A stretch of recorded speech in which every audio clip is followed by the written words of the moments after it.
भीमराव अभ्यास करायला बसले. अभ्यास करायला बसल्यानंतर त्यांच्या लक्षात आलं अतिमग्न अभ्यासात होते, पण तेवढ्याच लक्षात आलं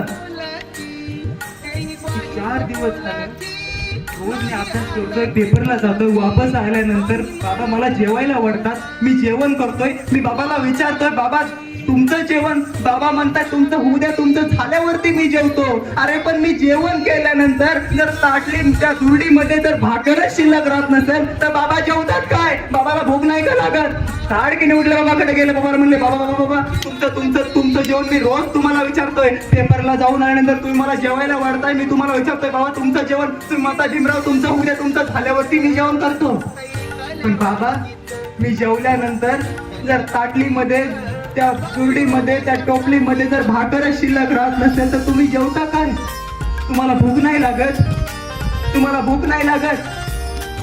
तुम्हाला भूक नाही का लागत? सांगा ना बाबा, तुम्हाला भूक नाही लागत? तुम्ही खात कस का नाही? तुम्ही का नाही खात बाबा? तर रामजी बाबा म्हणतात काय, भीमराव या भाकरीने भागणारी भूक माझी नाही भीमराव, या भाकरीने भागल एवढी माझी भूक नाही भीमराव. तुम्ही इतके मोठे व्हा, तुम्ही इतके शिका की त्या शिक्षणानंच माझी भूक मिटेल भीमराव. तुम्ही शिका.